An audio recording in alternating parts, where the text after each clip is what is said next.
ஸ்லாங்கூர் மற்றும் மலேசிய காற்பந்து குழுவின் முன்னாள் ஆட்டக்காரர் பி தர்மலிங்கம் பொன்னுசாமி காலமானார். Mokhtar Dahari, Santokh Singh, Soh Chin Aun, goalkeeper Arumugam ஆகியோருடன் தேசிய காற்பந்து குழுவிலும் ஸ்லாங்கூர் குழுவிலும் விளையாடியுள்ள பி தர்மலிங்கம் முதல் முறையாக 1981ஆம் ஆண்டு புதுடில்லியில் நடைபெற்ற ஆசிய கிண்ண காற்பந்து போட்டியில் மலேசிய குழுவில் விளையாடினார்.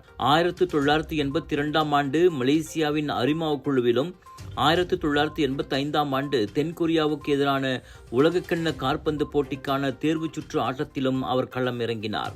1986ஆம் ஆண்டு மெர்டேக்கா கிண்ண காற்பந்து போட்டியில் சாம்பியனாக வாகை சூடிய மலேசிய காற்பந்து குழுவிலும் விளையாடியுள்ள தர்மலிங்கம் காலம் சென்ற கோல்கீப்பர் ஆறுமுகத்தின் தலைமையில் செயல்பட்ட பண்டமாரான் ஸ்தா பிரைட் கிளப்பில் இருந்து அடையாளம் காணப்பட்ட ஆட்டக்காரர் என்பது குறிப்பிடத்தக்கது.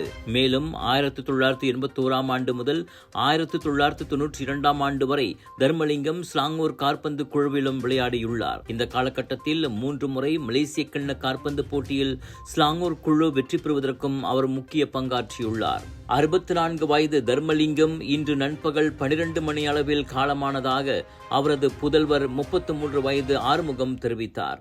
அவரது நல்லுடல் நாளை சனிக்கிழமை எண் 11 லோரோங் மிஸ்ரா 7 தாமான் சீலியோங் பண்டமாரான் என்ற முகவரியிலுள்ள வீட்டில் மதியம் 12 மணி அளவில் நடைபெறும் இறுதிச் சடங்கிற்கு பின்னர் கில்லான் சிம்பாங் லீமா மையத்தில் தகனம் செய்யப்படும்.